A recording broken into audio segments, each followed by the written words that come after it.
রাতের আধার কাটিয়ে সকাল হয়েছে অনেক আগেই। সাবিহা তখনও গভীর ঘুমে মগ্ন। হঠাৎ চেঁচামেচির শব্দ শুনে ঘুম ভেঙে গেল তার। সে ভীষণ বিরক্ত বোধ করল। প্রায় প্রতিদিন তার ঘুম এইভাবেই ভাঙে। সে বিরক্তিতে কানে বালিশ চাপা দিল। না, কিছুতেই কাজ হচ্ছে না। বালিশটা ছুঁড়ে ফেলে রুম থেকে বেরিয়ে আসল। ডাইনিংয়ে তার ছোট ভাই বোনের তুমুল ঝগড়া চলছে। সাবিহা দুজনকে ধমক দিল আর বলল, তোদের জন্য কি শান্তিমতো ঘুমোতে পারবো না? সজীব বলল, আপু, আমার কোনো দোষ নাই। এই সাজিয়া আমার রং তুলি সব নষ্ট করে ফেলছে। কালো রং অন্য সব রঙের সাথে মিক্স করে রাখছে। কি পরিমাণ ফাজিল চিন্তা করেছ? সাজিয়া বিরক্ত হয়ে বলল, বেশ ভালো করেছি। আমি কাল যখন একটু রং করতে চেয়েছিলাম তখন আমাকে দিলে না কেন? আব্বু তো কিনে দেওয়ার সময় বলেছে দুজনকেই রং করতে, কিন্তু তুমি আমাকে দাওনি। তাই বলে সবগুলো পটে কালো রং মিক্স করবি? একটা রঙও এখন ইউজ করা যাবে না। তাছাড়া এই রং তো তুই ইউজ করতেই পারিস না, শুধু শুধু নষ্ট করিস। তাই তোকে দেইনি বেয়াদব। আমি পারি না নাকি তুমি পার না? কি সব ফালতু ছবি আঁকো?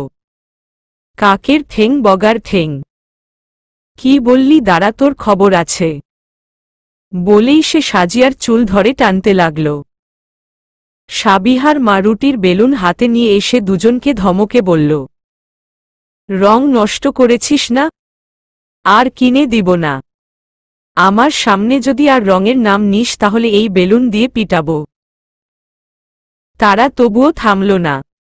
সাবিহা এবার এসে দুজনকে ছড়িয়ে ধমক দিল। দুজনেই এবার ঝগড়া থামাল। সাবিহা সাজিহাকে বলল, তোরা মারামারি বন্ধ কর।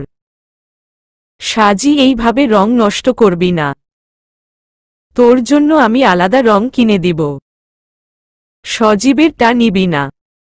সাজিয়া খুশি হয়ে বলল, তাহলে আজকেই কিনে দিবে। আচ্ছা। সজীব আর সাজিয়া চলে গেল স্কুলের উদ্দেশ্যে। সজীব এবার এসএসসি দিবে, আর সাজিয়া জেএসসি। দুই ভাইবোন সারাদিন ঝগড়া লেগেই থাকে। সাবিহা ঠিক যতটা শান্ত, ছোট দুইজন ঠিক ততটাই অশান্ত। সাবিহার মা সাবিহাকে বলল, তুই দাঁড়িয়ে আছিস কেন? তোর ক্লাস নাই? আছে আম্মু। আচ্ছা, আব্বু কোথায়? সে তো সকালেই অফিসে চলে গেছে। আচ্ছা, আমি রেডি হয়ে আসি। সাবিহা নিজের রুমে এসে রামিমকে কল করল। বেশ কয়েকবার রিং হওয়ার পর ওপাশ থেকে রামিমের ঘুমন্ত কণ্ঠস্বর শুনতে পেল। হেলো, কে?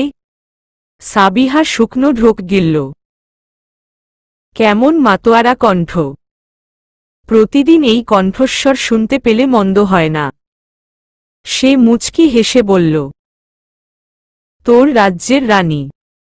রামিম ঘুমের মাঝেই বীর বীর করে বলল, যার রাজ্যই নাই তার আবার রানী। সাবিহা নরম সুরে বলল, আমি রাজ্যহীন রাজার রানী। এবার রমিমের ঘুম ছুটে গেল। সে দ্রুত ফোন সামনে এনে দেখল সাবিহা কল করেছে।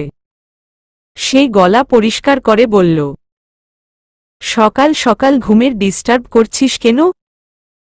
সকাল কোথায়? 9:30 বাজে। আল্লাহ, বলিস কি? এত ঘুমালাম? আচ্ছা, রাখছি, আমার কাজ আছে। ভার্সিটিতে দেখা হবে। আচ্ছা। আর শোন, তোর প্র্যাকটিক্যাল খাতা আমি রেডি করে ফেলেছিস, আজ নিয়ে আসব। থ্যাঙ্কস রে, অনেক উপকার হলো। আমার হাতে একদম সময় ছিল না। ব্যাপার না। ওকে, রাখছি। রামিম দ্রুত বিছানা ছেড়ে উঠল। ওয়াশরুম থেকে ফ্রেশ হয়ে ডাইনিং টেবিলের সামনে আসল। টেবিলে নাস্তা সাজানো। সে দ্রুত মায়ের রুমে গেল। মা নেই, নিশ্চয় স্কুলের উদ্দেশ্যে বেরিয়ে গেছে। সে মাকে দ্রুত কল করে বলল, আমাকে আজ ডাকলে না কেন? তুই ঘুমিয়েছিলি তাই ডাকিনি। আর আমার স্কুলে আজ কাজ আছে তাই জলদি এসেছি। তুই নাস্তা করে ভার্সিটিতে যা। নেক্সট টাইম এমন করবে না। যত কাজ থাকুক আমি নিয়ে যাব। ওকে? আচ্ছা বাবা, তুই নাস্তা করে নে। রামিম কল কেটে নাস্তা করতে বসে পড়ল। এই পৃথিবীতে একমাত্র আপন বলতে তার মা ছাড়া আর কেউ নেই। সেই ১৩ বছর বয়সে সে বাবাকে হারিয়েছে। বাবার মৃত্যুর পর মা বহু কষ্টে নিজেকে সামলিয়ে, বহু অভাব অনটনের মাঝে তাদের দিন কেটেছে। বাবার ছায়া হারানোর পর সব আত্মীয়স্বজনরাও কয়েক কদম পিছিয়ে দাঁড়িয়েছে। আসলে আত্মীয়স্বজনদের ভালোবাসা নির্ভর করে আর্থিক পরিস্থিতির ওপর। ভাগ্যিস বাবা এই ফ্ল্যাটটা কিনেছিল। মা হাই স্কুলে জব করে। মা অনেক পরিশ্রম করে রমিমকে এই অবস্থান অবধি নিয়ে এসেছে। মাকে একটু সাপোর্ট করার জন্য রামিম বেশ কয়েকটা টিউশন করে। এতে করে নিজের হাত খরচ চলে যায়। মা একা আর কত করবে? একবার গ্র্যাজুয়েশন কমপ্লিট করতে পারলে একটা চাকরি জোগাড় করতে হবে। চাকরি পেলেই মাকে সে আর কষ্ট করতে দিবে না। অনেক করেছে মা। নিজে না খেয়ে হলেও তাকে ভালো রাখার চেষ্টা করেছে। এবার তার পালা। রিমি আজ কিছুটা ভয় ভয় ডাইনিং রুমে এসেছে। আজ সে আধা ঘন্টা দেরি করে ঘুম থেকে উঠেছে। নির্ঘাত বাবার বকা খাবে। কারণ তার বাবা কড়াভাবে ডিসিপ্লিন মেনটেন করে চলে। টেবিলের সামনে এসে সে নীরবে চেয়ার টেনে বসে পড়ল। তার বাবা মনোযোগ দিয়ে ব্রেকফাস্ট করছে। পাশেই তার বড় ভাই নিশান বসে আছে। ভাইয়ের মাঝে সে বাবার প্রতিচ্ছবি খুঁজে পায়। ভীষণ গম্ভীর আর শান্ত। সে ইঞ্জিনিয়ারিং পাশ করে একটা জবে ঢুকেছে মাত্র। মাঝে মাঝে তার ভাইকে আর বাবাকে দেখলে যন্ত্রমানব মনে হয়। সেও কিছুটা এমন ছিল। কিন্তু বন্ধুদের পাল্লায় পড়ে অনেকটা পরিবর্তন হয়েছে। রিমি কিছুটা ভয় ভয় নাস্তা করতে লাগল। ঠিক তখনই তার বাবা গম্ভীর স্বরে বলল, রিমি আজ তুমি আধা ঘন্টা লেট। রিমি একটু ভয় ভয় জবাব দিল, সরি আব্বু, আর এমন হবে না। আজকাল তুমি বেশ ইনডিসিপ্লিন হয়ে পড়েছ। সবই বাজে বন্ধু বান্ধবের সঙ্গ দোষে। জানো তো সঙ্গদোষে লোহা ভাসে। তোমার অবস্থাও তেমন। বাজে বন্ধুদের কাছ থেকে দোষ হাত দূরে থাকবে। বুঝেছ? জি আব্বু। রিমি মনে মনে ভাবল তার যেই বোল্ড ফ্রেন্ডস গ্রুপ আর ওদের যেই ভাষা, এদের দেখলে বাবা নিশ্চিত হার্ট অ্যাটাক করবে। সে দ্রুতই খাবার শেষ করে ভার্সিটির উদ্দেশ্যে বেরিয়ে পড়ল। আরিফা ম্যামের ক্লাস চলছে। সবাই মনোযোগ দিয়ে ক্লাস করলেও যারার কোনো মনোযোগ নেই। এই চ্যাপ্টারের সব কিছুই তার মাথার উপর দিয়ে যাচ্ছে। যা মাথায় ঢুকছে না সেখানে মাথা খাটানো নেহাত বোকামি। সেই জানালার বাইরে মাঠের দিকে তাকিয়ে আছে। হঠাৎ তার চোখ পড়ল একটা ছেলের দিকে। সেই দিনের জুনিয়র ছেলেটা। অবাক করা বিষয় হল আজকাল প্রায় এই ছেলেটা তার চোখের সামনে পড়ে। এটা কি কোনো কোইন্সিডেন্ট? ছেলেটা প্যান্টের পকেটে হাত দিয়ে পাশের ছেলেটার সাথে কথা বলছে। যারার সেই মুহূর্তের কথা মনে পড়ে গেল। ছেলেটা কেমন করে তার হাতে চুমু খেয়েছিল। সাবিহার ধাক্কায় তার ধ্যান ফিরল। সে সামনে তাকাতেই দেখল আরিফা ম্যাম কড়া চোখে তার দিকে তাকিয়ে আছে। সাবিহা ফিসফিসিয়ে বলল, কোনো অচিনপুরে হারিয়ে গেছিস? আরে কিছু না। এই ক্লাস আমার গলায় কাটা হয়ে বিঁধে আছে। শেষ হবে কখন? গত টেস্টে কিন্তু এই সাবজেক্টে ফেল মেরেছিস।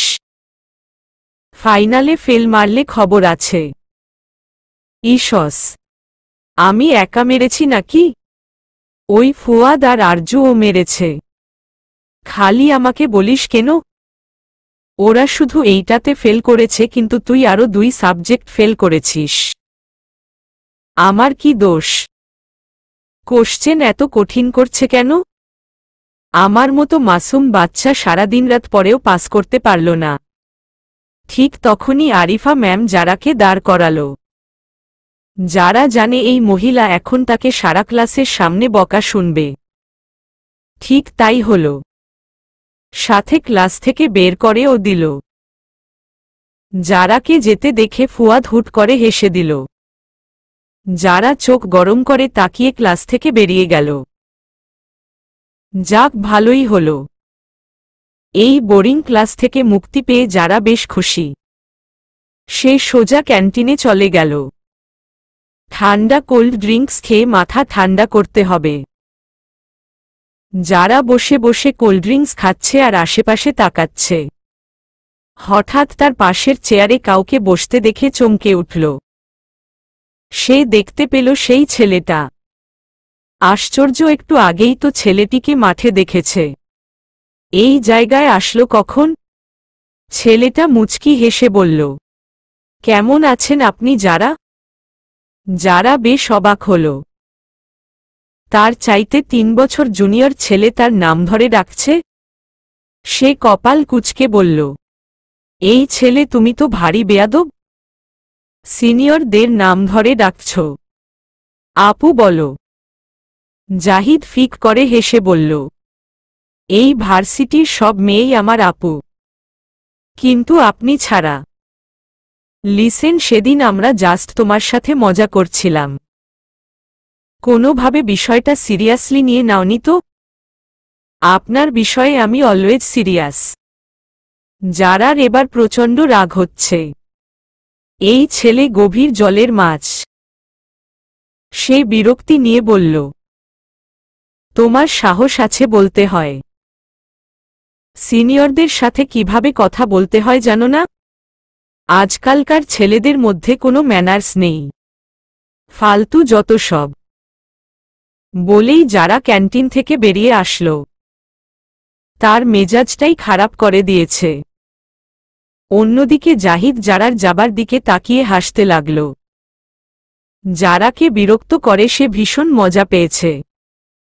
মেয়েটা একটু পাগলাটে আর অনেক রাগী। আরজু বাসায় এসে দেখতে পেল তার খালুজানকে।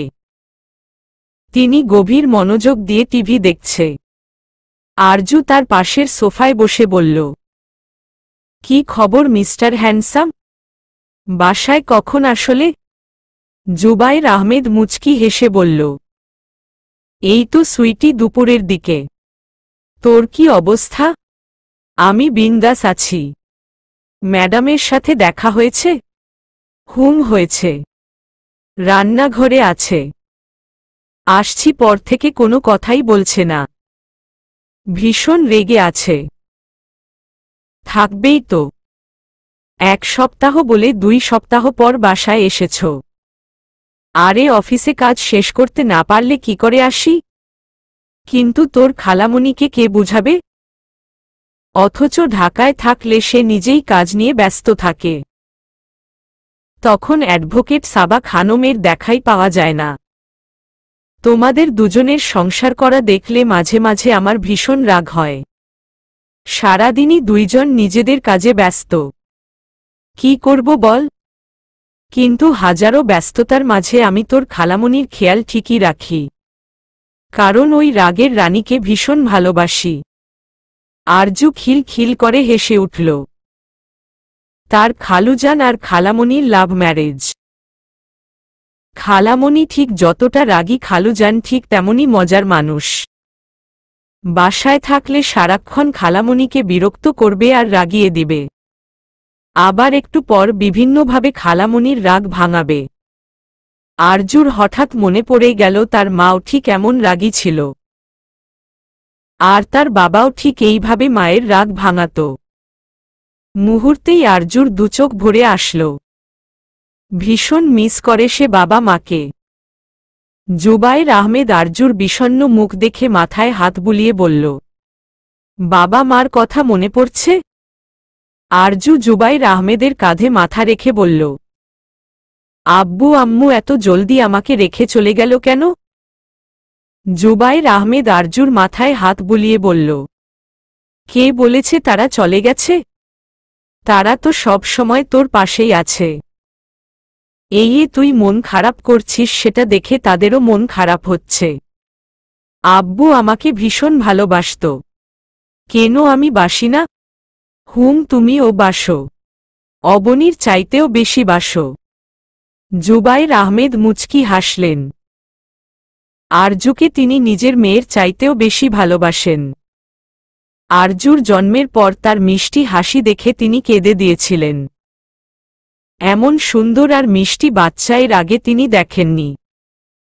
আরজু যখন ক্লাস 6-এ পড়ত তখন তার বাবা মা রোড অ্যাক্সিডেন্টে মারা যায়। আরজুর মা স্পট ডেথ ছিল, আর বাবা আইসিইউতে চিকিৎসাধীন ছিলেন। 5 দিন পর তিনিও মারা যান। মারা যাওয়ার আগে তিনি তার মেয়ের দায়িত্ব জুবায়ের আহমেদ আর সাবা খানমের কাছে দিয়ে যান। আরজু সেদিন অনেক কেঁদেছিল। কয়েকদিনের মাঝেই সে বাবা মাকে হারিয়ে এতিম হয়ে গেছিল। সেই সময়গুলিতে আরজু অনেক নিশ্চুপ হয়ে গেছিল। কারো সাথে কথা বলত না। হাস্য উজ্জ্বল মেয়েটা কেমন মলিন হয়ে পড়েছিল। তখন তার আত্মীয় স্বজন সকলেই আরজুকে সামলিয়েছে। শুভ তখন সারাক্ষণই আরজুর পাশে ছিল। তাকে সারাক্ষণ নানান বাহানায় বাইরে ঘুরতে নিয়ে যেত। স্কুলে তার খেয়াল রাখত। ধীরে ধীরে আরজু আবার স্বাভাবিক জীবনে ফিরে এসেছিল। আরজুর ছোট চাচা তাকে তার সাথে নিয়ে যেতে চেয়েছিল। তিনি ও তার একমাত্র ভাতিজিকে ভীষণ ভালোবাসতেন। কিন্তু সাবা আর জুবায়ের আহমেদ আরজুকে নিয়ে যেতে দেননি। কারণ আবির তাদের কাছে আরজুর দায়িত্ব দিয়ে গেছেন। আরজু লাঞ্চ শেষ করে নিজের রুমে এসে টেবিলে বসে পড়ল। আজ নেতা সাহেবকে একটা চিঠি লিখতে ইচ্ছে হল। একটা পেপার আর পেন নিয়ে লিখতে বসে পড়ল সে। প্রিয় নেতা সাহেব, সাদা কি আপনার ভীষণ পছন্দের রং? না হলে সবসময় শুধু সাদা পাঞ্জাবি কেন পরেন? সাদা পছন্দের রং হয় কি করে আমি বুঝতে পারি না। এতে তো কোনো রঙই নেই, কেমন মলিন আর ফ্যাকাশে।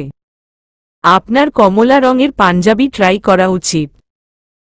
গতকাল আমার স্বপ্নে আপনি কমলা রঙের পাঞ্জাবিতে এসেছিলেন। ভীষণ মিষ্টি করে হেসে নিজের হাত বাড়িয়ে বলেছিলেন, বসন্ত এসে গেছে, এখন অন্তত চলো আমার সাথে। আমি বিমোহিত হয়ে শুধু তাকিয়েছিলাম, কারণ আপনাকে প্রথম হাসতে দেখেছি। এত মিষ্টি হাসি আপনি লুকিয়ে রেখেছিলেন কেন? তাছাড়া আপনার সাথে যাওয়ার জন্য তো আমি সেই কবেই তৈরি। আপনি এতদিনে বুঝলেন? কিন্তু আমি যখন আপনার হাত ধরতে গেলাম তখন কেমন ধোয়ার মাঝে আপনি হারিয়ে গেলেন। আপনি জানেন আপনার হাত ধরতে না পারায় আমি কেমন অস্থির হয়ে পড়েছিলাম? আমাকে অস্থিরতায় ফেলে ভীষণ মজা পান তাই না? আমি ও আপনাকে একদিন এত অস্থিরতায় ফেলব, তখন বুঝবেন হৃদয় দহন কাকে বলে। ইতি। আপনার বিশেষ কেউ। আরজু চিঠিটা ভাঁজ করে খামে ভরে নিল। এবার এটা নেতা সাহেবের কাছে পাঠানোর পালা। এই দুঃসাহসী কাজটি প্রথম করেছিল বছরখানেক আগে। অনেকটা আবেগের বশেই সে নেতা সাহেবের কার্যালয় অফিসে একটা চিঠি পাঠায়। এরপর থেকেই সে মাঝে মাঝেই চিঠি পাঠায়। তার এই কাজে যারা প্রথমে অনেক বকাঝকা করলেও আরজুর মনে অবস্থা বুঝে আর কিছুই বলত না। আরজুর এই পাগলামিতে সেও সাড়া দিত। ধরণীর কোল জুড়ে বর্ষণ হচ্ছে আষাঢ়ের বৃষ্টি। আকাশ ছেয়ে আছে ঘন কালো মেঘে। ঠিক এমনি দিনে নাহিদের কাছে এক বেনামি চিঠি এসেছিল। সে বেশ অবাক হয়েছিল সেদিন। এমন দুঃসাহসী কাজ কেউ কিভাবে করতে পারে? একজন মেয়রের কার্যালয়ের প্রেমপত্র পাঠানো সহজ কিছু না। নাহিদ টেবিলে কাজ করতে করতে বারবার পাশে রাখা খামটির দিকে তাকাচ্ছে। একটু আগেই আশফি তাকে এই খামটি দিয়ে গেছে। দেওয়ার সময় সে মুচকি হেসে বলেছিল, ভাই আপনার এবার একটা জবাব পাঠানো উচিত। চিঠির জবাব না পাওয়াটা পৃথিবীর অন্যতম বিরক্তিকর বিষয়। নাহিদ বাঁকা হেসে বলেছিল, কারো চিঠির জবাব দেওয়া ছাড়াও আমার হাতে অনেক কাজ আছে। আমার লাইফে এসবের কোনো জায়গা নেই। আশফি একটা দীর্ঘশ্বাস ছাড়ল। ছাত্রজীবন থেকেই সে নাহিদের সাথে আছে। এই মানুষটা পলিটিক্স ছাড়া কিছুই বুঝে না। তার রক্তে মিশে আছে রাজনীতি, ভালোবাসা, বিয়ে, সংসার, এসবে তার বিন্দুমাত্র আগ্রহ নেই। সারাদিন কাজেই ডুবে থাকে। এই কতদিন যাবৎ এই বেনামি চিঠি আসছে, এতেও তার কোনো মাথা ব্যথা নেই। মানুষটা কেমন যেন অনুভূতিহীন। এমন হাজারো চিন্তা করতে করতে আশফি কেবিনের বাহিরে চলে গেল। নাহিদ পাশের মিরিরে তাকিয়ে একবার নিজেকে দেখল। সাদা রংটা কি আসলেই ফ্যাকাশে? তার কি একবার কমলা রঙের পাঞ্জাবি পরে দেখা দরকার?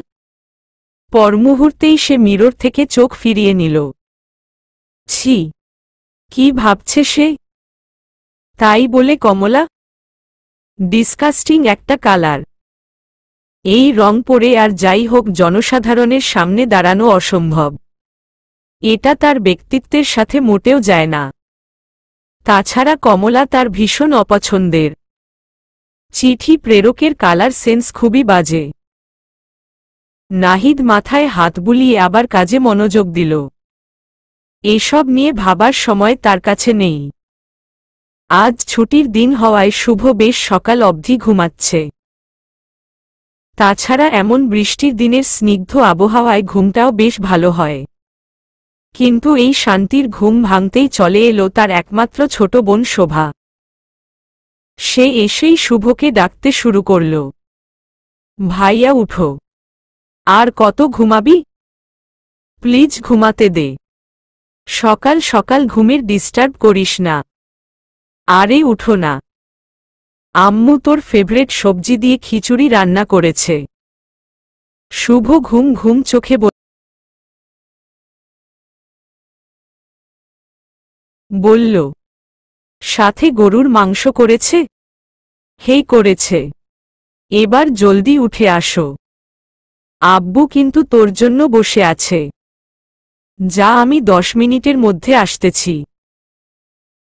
শুভ নাস্তার টেবিলে এসেই দেখতে পেল তার বাবা বসে আছে। শুভ হালকা হেসে চেয়ারে বসতে বসতে বলল, আব্বু এখনো নাস্তা শুরু করনি কেন? আরে তোর জন্যই অপেক্ষা করছিলাম। আজকাল তোকে কাছেই পাই না। ব্যস্ত নাকি? না আব্বু, তেমন কিছু না। আসলে পড়ার চাপ বেশি। সামনেই ইয়ার ফাইনাল তো, তাই। আচ্ছা, কই শুভর মা নাস্তা দাও। শুভর মা দ্রুতই টেবিলে নাস্তা সাজিয়ে দিল। আর বলল, বৃষ্টির দিন হলেই তোমাদের খিচুড়ি ছাড়া চলে না। এই সকালে উঠে তোমাদের ফরমাইশ পূরণ করার কাজে লেগে পড়তে হয়। শুভ মুচকি হেসে বলল, আম্মু তোমার হাতের খিচুড়ি ছাড়া বৃষ্টির সকাল একদম জমে না। শোভা পাশে চেয়ার পেতে বসতে বসতে বলল, আম্মু আর কয়েক বছর অপেক্ষা করো। তোমার ছেলে পাশ করে বের হলেই একটা মিষ্টি বউ নিয়ে আসব। তখন তোমার আর কষ্ট করা লাগবে না। শুভ শোভার মাথায় একটা টোকা মেরে বলল, তার আগে তোকে বাসা থেকে বের করব। শ্বশুর বাড়ি পাঠিয়ে দিব। মোটেও না। মাত্র এইচএসসি দিলাম। আগে স্টাডি শেষ করব। তাছাড়া তোমার বউকে না জ্বালিয়ে আমি কোথাও যাচ্ছি না। শুভর মা শোভাকে দমক দিয়ে বলল, পাকামি বন্ধ করে আগে নাস্তা কর।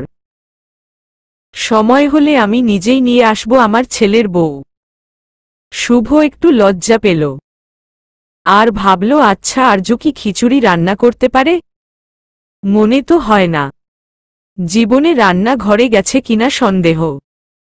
শুভর মা বলল, এই শুভ ফুয়াদের জন্য আমি খবর প্যাক করে রেখেছি, সেও নাকি খিচুড়ি পছন্দ করে। গতবার খেয়ে বেশ প্রশংসা করেছে, ওকে যেয়ে দিয়ে আসো। আচ্ছা মা। ছেলেটার জন্য ভীষণ খারাপ লাগে, মা বাবা থাকতেও ছেলেটা কেমন একা। এমন মা বাবা আমি জীবনেও দেখিনি। নিজের সন্তানের চাইতে কাজ বেশি গুরুত্বপূর্ণ হয় কি করে। মুহূর্তেই শোভার মনটা খারাপ হয়ে গেল। ফুয়াদ ভাইয়া সবাইকে হাসি খুশি দেখালেও মনে মনে সে ভীষণ অসুখী। মনের কষ্ট লুকিয়ে দিব্যি সবার সামনে হেসে বেড়ায়। সাবা খানমের মেজাজ এই মুহূর্তে ভীষণ খারাপ। তারা সকাল থেকে তার কানের সামনে ঘ্যান ঘ্যান করে চলছে। এই সকালবেলা জুবাইর আহমেদ এক গাধা ছোট মাছ নিয়ে হাজির। কাজের মেয়ে তারার তো মাথায় হাত। সে এক সপ্তাহ বলে প্রায় 15 দিন গ্রামের বাড়িতে ছুটি কাটিয়ে এসেছে। তার বিশ্বাস খালুজান সেটার বদলা নিতে এমন কাজ করেছে। সে কাদো কাদো স্বরের সাবা খানমের কাছে বিচার দিল, খালাম্মা খালুজান এইডা কোনো কাম করল? এই বৃষ্টির দিনে এতগুলা মরা পচা মাছ নিয়া আইল। আমি জানি সব আমারে শাস্তি দেওনের লাইগা করছে। আমি এক সপ্তাহ দেরি কইরা আইসি দেইখা। সাবা খানম চোখের চশমা ঠিক করে হাতের ফাইলের দিকে তাকিয়ে বলল, ওই মাছ তোর খালুকে দে কাটতে। আল্লাহ কি কন খালাম্মা, খালুজান তো কেমনে মাছ কাটে জানেই না। তাহলে আমার সামনে ঘ্যান ঘ্যান না করে নিজের কাজ নিজে কর। আচ্ছা খালাম্মা, খালুজানের এই কামের লাইগা আইনে কোনো শাস্তি নাই? সাবা খানম বেশ বিরক্ত হয়ে ধমকে বলল, তারা বেশি কথা বলছিস, আমি এখন একটা কেস নিয়ে ব্যস্ত আছি, ঝামেলা করিস না। তারা মুখ ভার করে রান্নাঘরে ফিরে আসল। মনে মনে চিন্তা করল আজ আর খালুজানের চায়ে চিনি দিবে না। খালাম্মার নিষেধ আছে, কিন্তু তবুও খালুজান তারাকে লুকিয়ে আধা চামচ চিনি দিতে বলে। তারাও তাই করে, কিন্তু আজ করবে না, এটা তার শাস্তি। আরজু পড়ার টেবিলে বসে মনোযোগ দিয়ে পড়ছে। লাস্ট টেস্ট পরীক্ষায় সে এক সাবজেক্টে ফেল করেছে। এই খবর খালামণি জানলে খবর আছে। খালামণি তার স্টাডি নিয়ে ভীষণ সিরিয়াস, তাই সে আর খালামণিকে ডিসপয়েন্ট করতে চায় না। এই মানুষটা তার জীবনে সবচাইতে বেশি ইম্পর্টেন্ট। মা বাবার কমতি খালামণি তাকে কোনো দিন বুঝতে দেয়নি। ভীষণ ভালোবাসে সে তার খালামণিকে। মূলত খালামণির অতি আদরে সে বাদর হয়ে গেছে, তাই বর্তমানে খালামণি তাকে বেশ শাসনে রাখে। সে বোঝে খালামণি পৃথিবী সবার সামনে কঠোর হতে পারলেও তার সামনে পারে না। হাজার ভুল করলেও তাকে বকা ঝকা করতে পারে না, বরং তাকে সুন্দরভাবে বোঝাবে। এই মানুষটিকে ছাড়া সে নিজেকে কল্পনা করতে পারে না। তার অতি বদরাগী খালামণি ভেতর থেকে ঠিক কতটা নরম সেটা সে জানে। তবে খালামণির রাগের সামনে সবচাইতে বেশি পড়তে হয় খালুজানকে। এদের মধ্যে খুনসুটি লেগেই থাকে। অবনী খালামণিকে বেশ ভয় পায়, তাই তার সকল কাজ সে আরজুর মাধ্যমে আদায় করে। কারণ খালামণি কখনোই আরজুর কথা ফেলতে পারে না। সাবা খানম আরজুর রুমে নক করল। আরজু ভেতর থেকে বলল, খালামণি ভেতরে আসো। সাবা খানম মুচকি হেসে আরজুর পাশে বসে বললেন, আমার মাটা কি করে? এই তো পড়ছি, সামনে ইয়ার ফাইনাল তো। আচ্ছা, গত টেস্টে যে আজ সাবজেক্টে ফেল করলি সেই সাবজেক্টে ফাইনালে পাস করতে পারবি তো? আরজু দাঁত দিয়ে জিভ কাটল। এই মানুষটার কাছে কিছুই গোপন থাকে না। সে মুচকি হেসে বলল, ওই সাবজেক্টে পাশ করা কোনো ব্যাপারই না। দেখো বেশ ভালো রেজাল্ট করব। সাবা খানম আরজুর কান মলে দিয়ে বলল, পাশ করা ব্যাপার না হলে ফেল করলি কেন? আরে খালামণি কি করছো, ব্যথা পাচ্ছি তো। ফাজিল, দেখ তোকে আমি কিছুতেই বাধা দেই না, কিন্তু আমি চাই তুই ভালো রেজাল্ট কর। আরজু খালামণির গলা জড়িয়ে ধরে অদূরে গলায় বলল, চিন্তা করো না, আমি অনেক ভালো রেজাল্ট করব। সাবা খানম পরম আদরে আরজুর ললাটে চুমু খেলেন। আরজু সুযোগ বুঝে বলে ফেলল, তুমি কি জানো অবনীর চাইতেও আমাকে তুমি বেশি ভালোবাসো? আমার কাছে তোরা দুজনই সমান। মোটেও না, আমাকে বেশি ভালোবাসো তুমি। এই কারণেই তোমার মেয়ে আমার সাথে সারাদিন লেগে থাকে। আবার কি করেছে ও? আরে ওই আর কি, আমার সাথে ঝগড়া লেগেই থাকে। সাবা খানম ব্রু যুগল কুচকে বলল, এত নাটক না করে কি বলবি বলে ফেল। আরজু মুচকি হাসল। সে জানে এই হাসতেই তার খালামণি ঘায়েল হবে। শুভ বসে আছে ফুয়াদের সামনে, আর ফুয়াদ মনের আনন্দে খিচুড়ি খাচ্ছে। শুভর মাঝে মাঝে এই ছেলেটাকে দেখে অবাক হয়।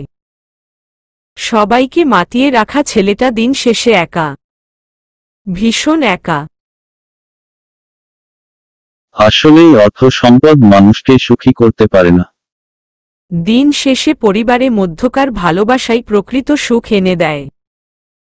ফুয়াদ খেতে খেতে বলল, আন্টির হাতের খিচুড়ি জাস্ট ওয়াও, মুখে লেগে থাকার মতো।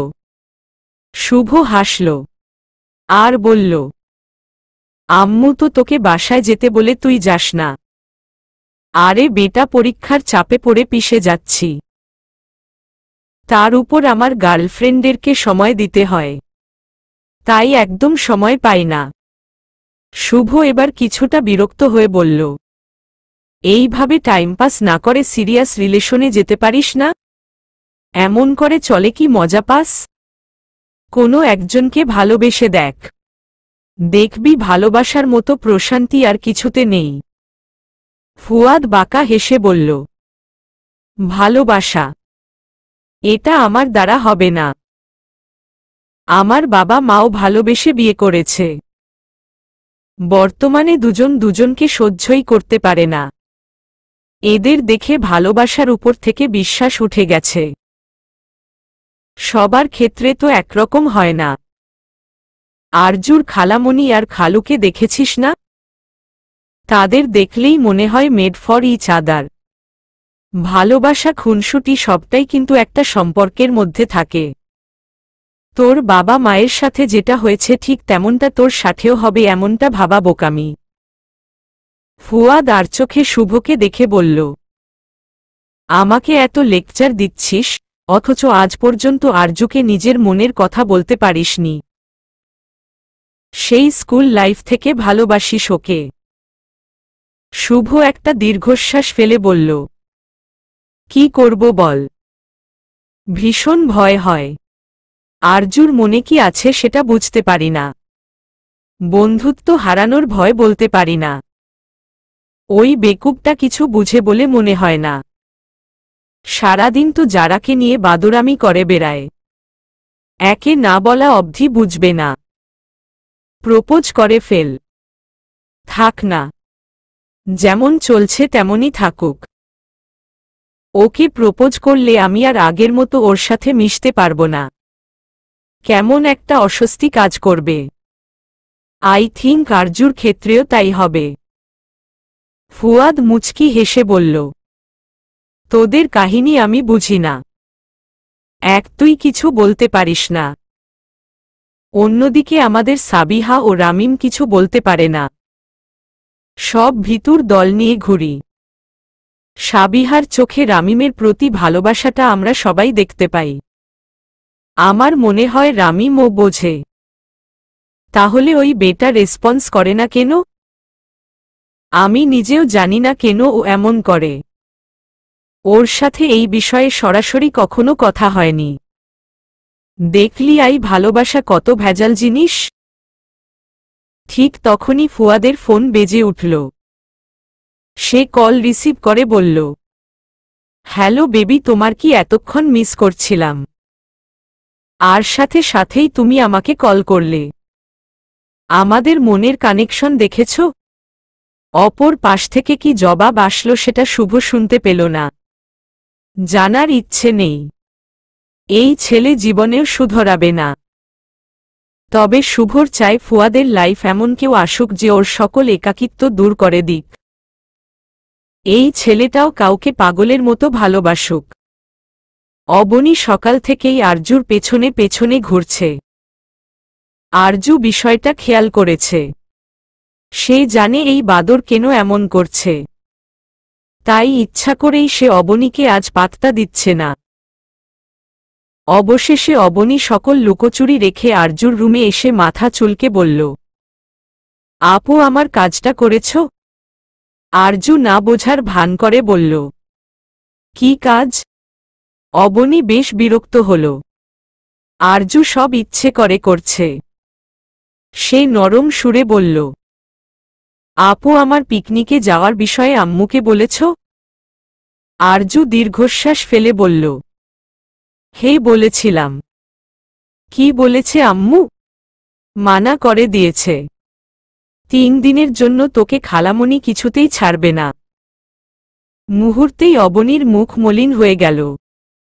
2 চোখ ভিজে উঠল। কাদো কাদো স্বরে বলল, আম্মু আমার সাথে সবসময় এমন করে। তুমি নিশ্চয়ই ঠিক মতো বলনি। তোমাকে তো ঠিকই সব জায়গায় যেতে দেয়, আমার সময় খালি বাধা দেয়। বলেই অবনী কেঁদে দিল। সে আর তার বন্ধু বান্ধবীরা মিলে কত শতক প্ল্যান করে বসে আছে। আর আম্মু কিনা তাকে যাওয়ার পারমিশন দিল না। সবাই কত মজা করবে, আর সে কিনা বাসায় বসে ঘাস কাটবে। আরজু অবনীর কান্না দেখে মুচকি মুচকি হাসছে। এত বড় মেয়ে এইভাবে কাঁদে? তাকে হাসতে দেখে অবনীর কান্নার শব্দ আরও বেড়ে গেল। আরজু এবার জোরে হেসে দিল আর বলল, তুই জানিস তোকে এখন শিম্পাঞ্জির মতো লাগছে। একদম তার বংশধর মনে হচ্ছে।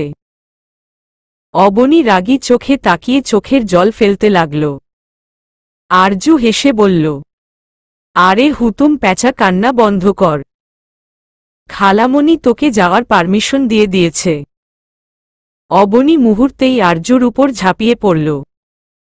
আরজুকে জড়িয়ে ধরে অভিমানী গলাতেই বলল, তুমি আমাকে ইচ্ছে করে কাঁদিয়েছ।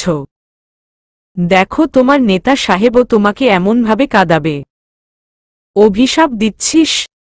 না। তবে তোমার এমন ফালতু কাজের জন্য ঠিক তার কাছে বকা খাবে। আচ্ছা দেখা যাবে। 2 বোন মধ্যে বেশ কিছুক্ষণ এইভাবেই খুনসুটি চলল। বাহিরে দাঁড়িয়ে সাবা খানম তাদের দেখছে আর হাসছে। কিন্তু তার মাথায় একটাই চিন্তা, আরজু সেই মেয়রের প্রতি বেশি আগ্রহ প্রকাশ করেছে। এটা মোটেও ঠিক না। এই বয়সে চার্মিং কোনো পার্সনকে দেখে মুগ্ধ হওয়া স্বাভাবিক। কিন্তু আরজু যার প্রতি মুগ্ধ হচ্ছে সেটা নেহাত পাগলামি। সময়ের সাথে সাথে এই পাগলামি কমে গেলেই ভালো। কারণ এইসব নেতাদের প্রতি তার বিন্দুমাত্র বিশ্বাস নেই। এরা কখনোই সাধারণ লাইফ লিড করতে পারে না। তাছাড়া এদের চারিত্রিক দোষের কোনো শেষ নেই। টাকা আর ক্ষমতা এদের অন্ধ করে রাখে। সমাজে এরা ভালো মানুষের মুখোশ পরে ঘুরে। প্রয়োজন ভেদে সেই মুখোশ খুলতে একটুও দেরি করে না। আরজু ভীষণ ইমোশন একটা মেয়ে। এইসব নেতাদের চক্করে পড়লে মেয়েটা শেষ হয়ে যাবে। তাই আরজুর প্রতি তার বিশেষ নজর রাখতে হবে। এই বয়সটা আবেগের।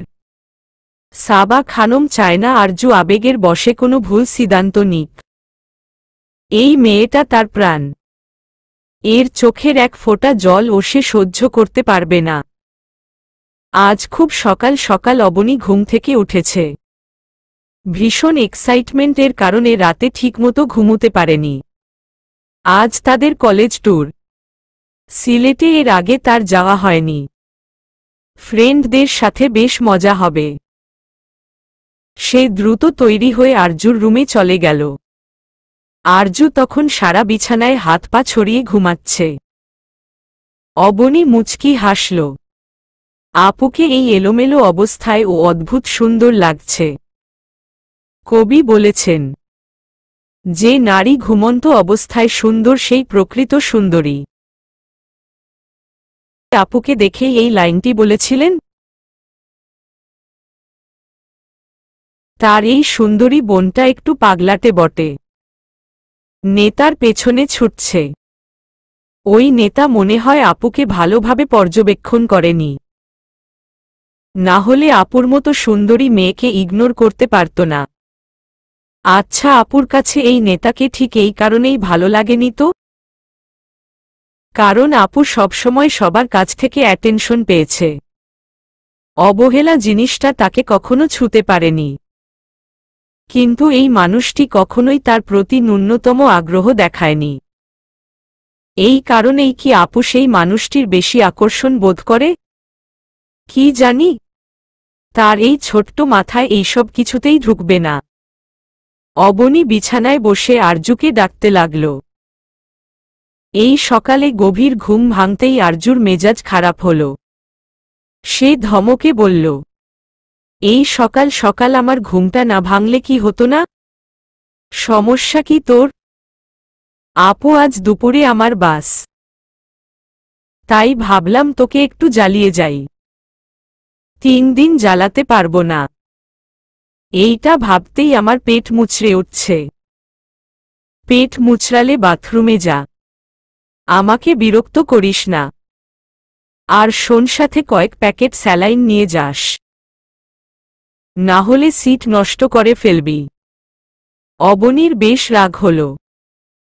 সে নাকি সিট নষ্ট করবে? ছি। সে পাশের ছোট্ট টেবিল থেকে এক গ্লাস পানি আরজুর দিকে ছুঁড়ে মারল। মুহূর্তেই আরজু লাফ দিয়ে উঠে বসে পড়ল। রাগান্বিত চোখে অবনীর দিকে তাকাল। কিন্তু অবনী ডোন্ট কেয়ার ভাব নিয়ে যেতে যেতে বলল, এবার বেশি করে ঘুমাও।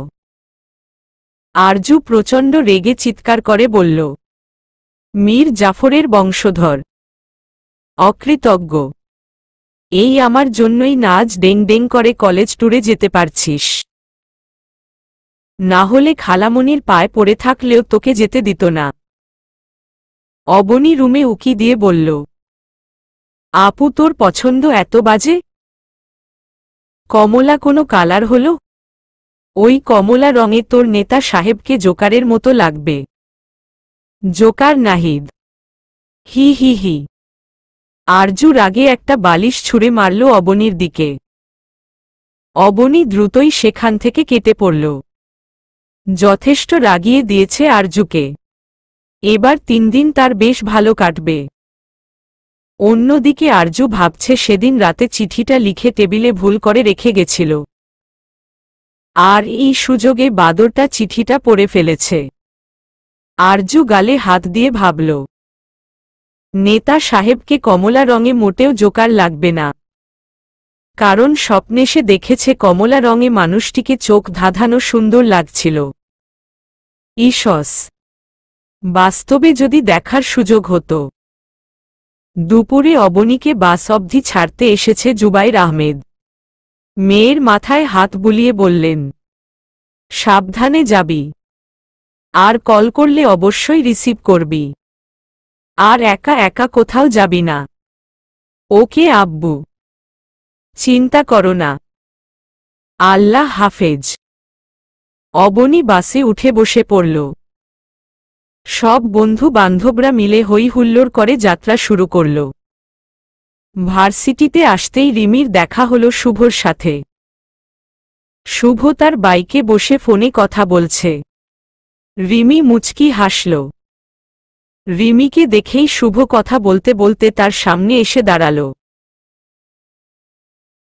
আর রিমির গালে হালকা করে আগুন ছোঁয়াল।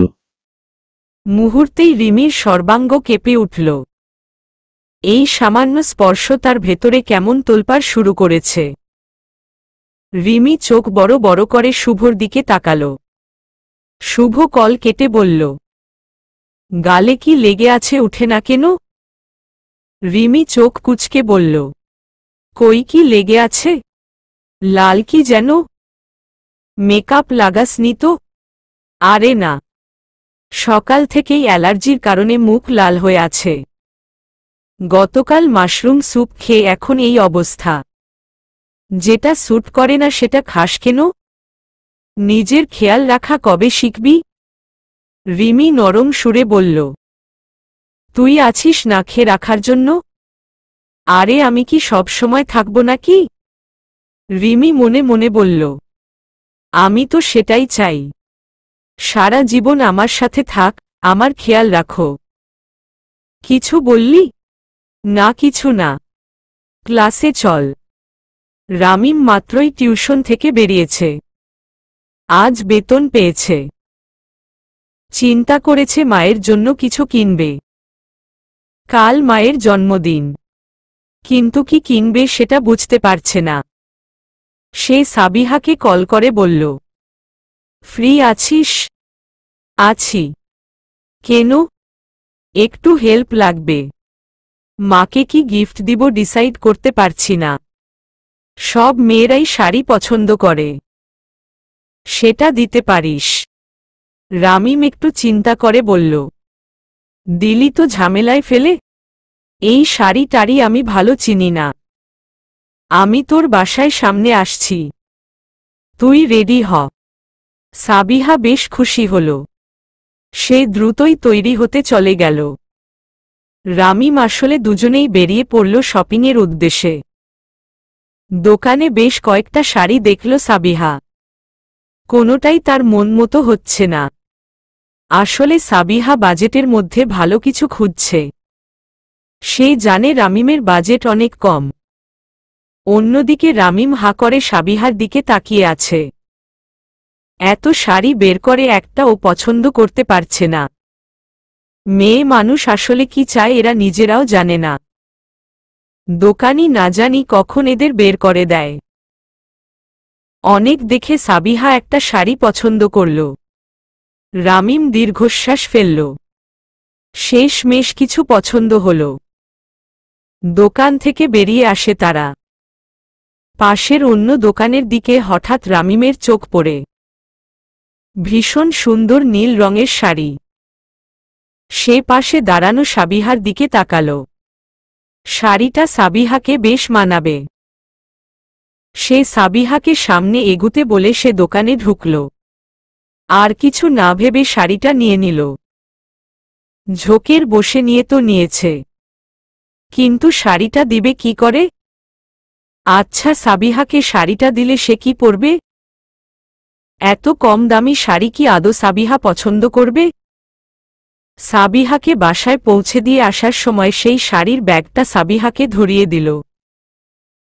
সাবিহা অবাক হয়ে তাকাল আর বলল, এটা কি?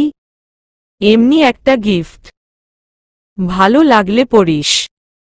বলেই রামিম দ্রুত চলে আসল।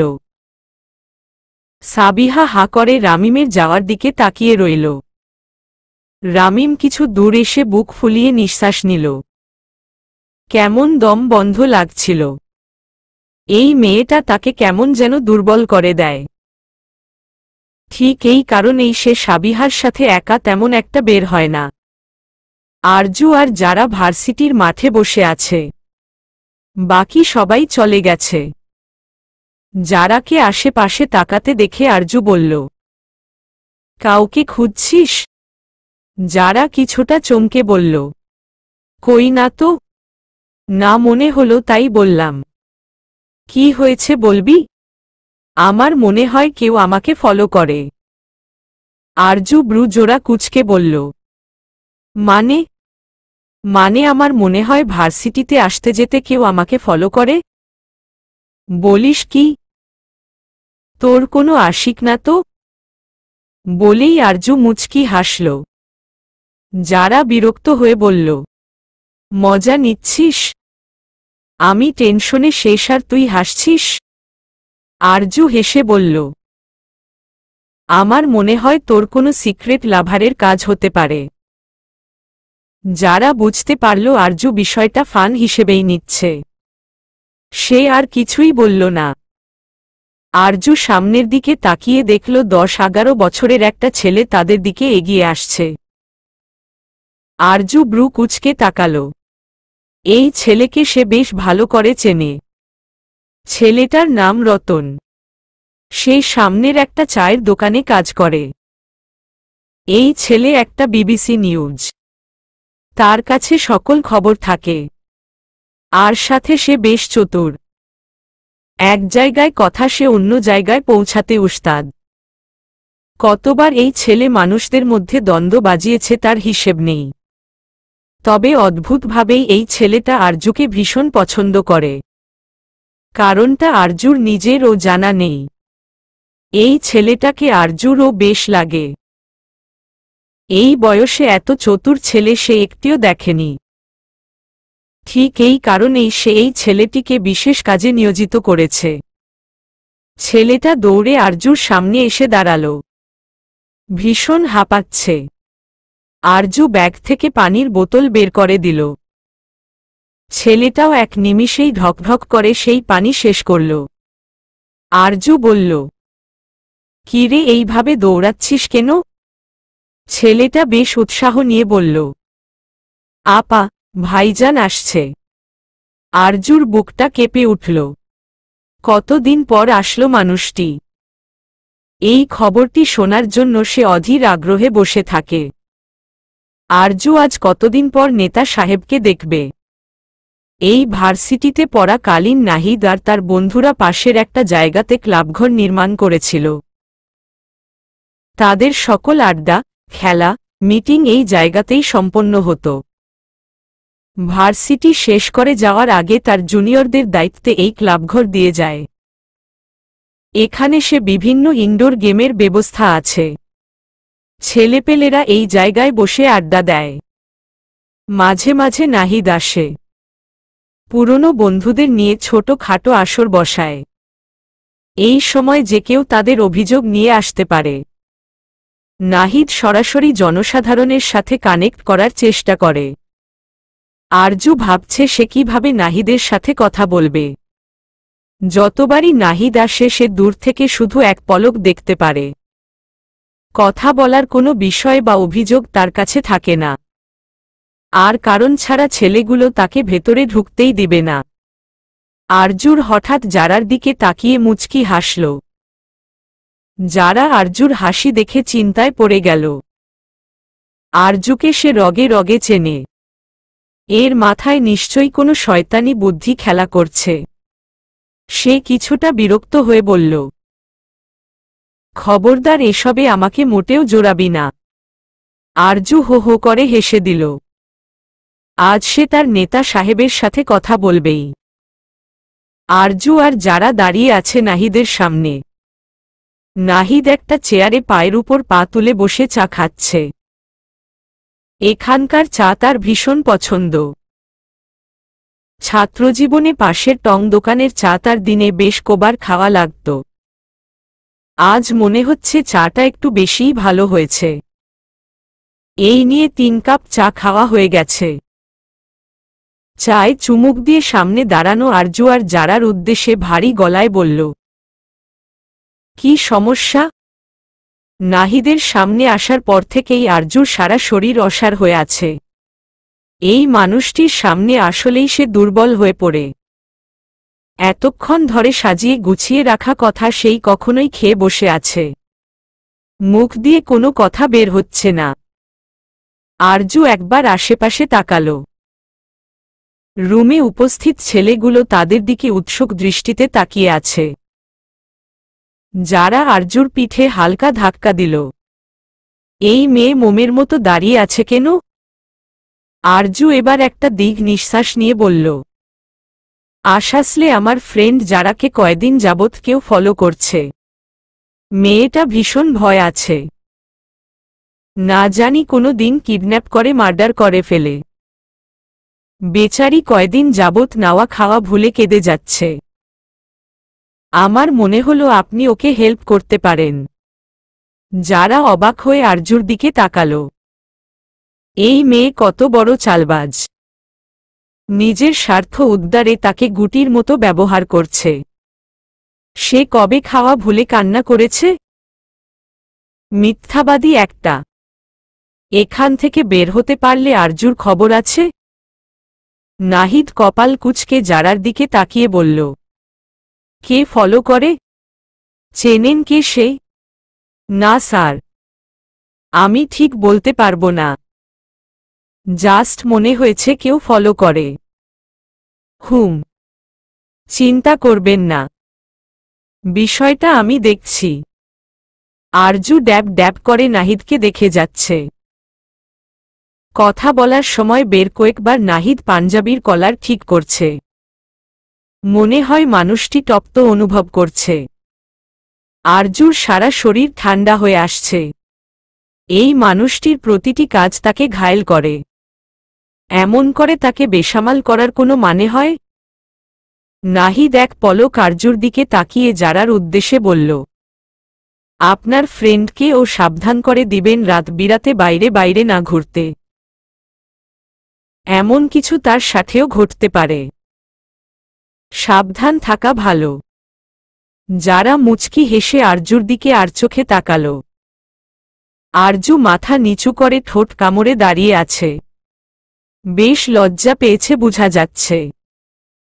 আরজু একটু সাহস করে বলে ফেলল, আপনার মতো মেয়র থাকতে এই এলাকার মেয়েদের ভয় কিসের? নাহিদ বাঁকা হেসে বলল, ভয় করা ভালো, কারণ বর্তমানে রক্ষকরাই ভক্ষক হয়ে গেছে। আরজু এই কথাটা ঠিক বুঝতে পারল না। পরে মনে পড়ল নাহিদ নিশ্চয়ই সেই দিনের পুলিশ অফিসারদের মতো লোকেদের কথা বলছে। আরজু মুচকি হেসে বলল, জি মনে থাকবে। আর কিছু বলার না থাকলে আসতে পারেন।